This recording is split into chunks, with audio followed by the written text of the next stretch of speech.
Hello and welcome to Straight Talk, Supply Chain Insights, the podcast for your supply chain leader who is on the go and wants to be in the know.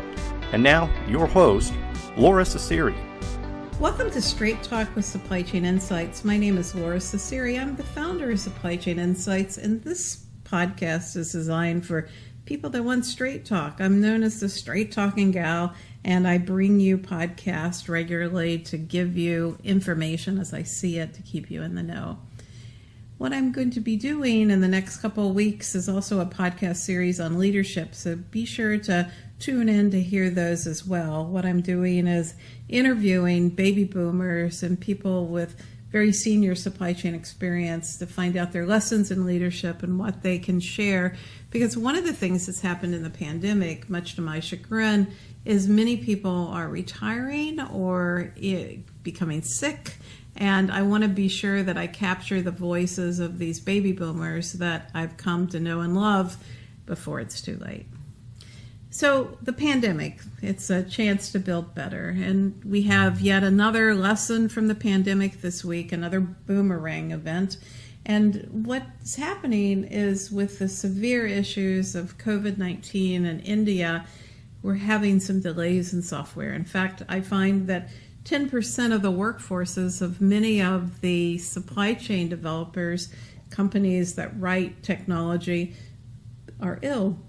And so what's going to happen is delays in projects. So if you're working on, a custom project with SAP or Oracle, just because SAP is in Germany and Oracle is on the West Coast of the United States, most companies have Indian development firms.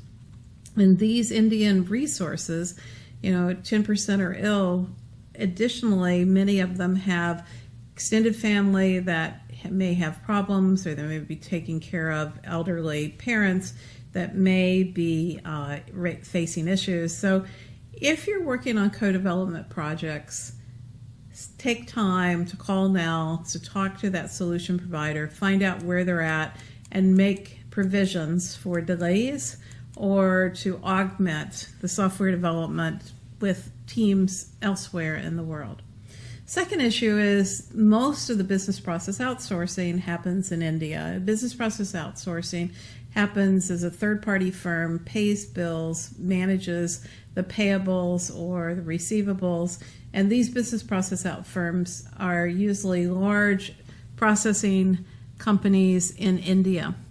These firms are also experiencing some pretty high infection rates. So again, keep an eye on your receivables and your payables, stay in touch with these organizations, and make sure that you're managing this on time. Now, some business process outsource firms have parallel offices in Poland and perhaps Guatemala or Vietnam, and may be able to take up some of the slack, but just be careful that what's happening. The third thing is if you're buying new technology and you're looking at a new project, probably is going to take longer because many of our software firms are stretched pretty thin right now on resources.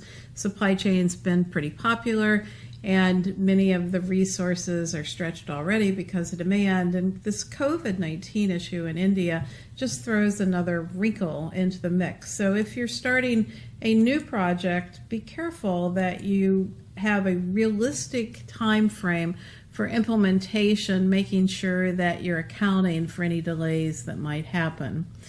So this is just another issue of COVID-19, right? Some of the issues we could never have imagined, from toilet paper that happened because people changed their patterns from, home, and, commercial toilet paper was 22% of the market. And when people went home, then we couldn't use commercial toilet paper machines for home toilet paper machines. And we had a lot of panic buying, and we had 22% increase in trying to stuff volume through the retail doors. So we had a constraint. So toilet paper buying is a wonderful story from the pandemic, as is the plastics issues that we've had, where we had tremendous issues with weather in Texas, where a lot of the plastics industry is located, and we lost power. A lot of our manufacturing plants there had issues, and we went into a polymer shortage, and we are still trying to get out of the plastics constraint. Who would have thought plastics would have been an issue in the pandemic? And then we had the issues with semiconductors, and we still have these issues with semiconductors, which is a good example of why we need to be sharing data with suppliers. You know, the news reports that we've got a semiconductor shortage, and I would say, you know, we don't have a shortage as much as I think we have the lack of cooperation and collaboration. Automotive industry has been pretty heavy-handed with a big stick beating their suppliers and not giving good forecasts for demand. And it was interesting when I watched the TSMC interview, and TSMC is one of the largest manufacturers of semiconductor chips for the automotive industry, and they said, you know, they could have produced for demand if they had known 3 to 4 months earlier. The issue is that they're back in the supply chain. You know, when you turn on a foundry and a fab, it doesn't happen quickly. They needed time. They weren't given the time, and there was a lack of data. And automotive companies have been used to just turning on a dime and getting the parts they need. And with what happened in COVID-19, with a lot more buying of digital equipment for the home, those parts just weren't available. And so then we add the COVID-19 India issues and the ability to get software, and you know, the issues around labor now coming out of the pandemic. I thought it was interesting, and the pipeline issues in the United States, where they had a security issue, and they basically had to pay to get the pipeline back running. But what I found interesting was with the tremendous shortages that we've had in the Southeast and up through Washington, 25% of the tankers are sitting because we don't have labor. And so readjustment of labor coming out of this pandemic, you know, we've got the hammer and the dance going on. So the hammer falls in like India, then we slowly start to return to normal, and that's what I call the dance. And then we've got to learn how to dance again because we don't have enough labor for jobs like restaurants or truck driving. And so it's going to require readjustment of the labor force, which is all going to have its ups and downs. So what I encourage people to do is to take care of your workforce, first of all. If you know you've got employees in India or Japan now that are facing issues, you know, taking care of your employees. I was very proud that Emphasis turned their offices into hospital care for their immediate area, and many of the software development teams have been, you know, sponsoring private flights to get air into India and machines, and that's all goodness, right? So take care of your employees. Secondly is, you know, sales and operations planning has never been more important.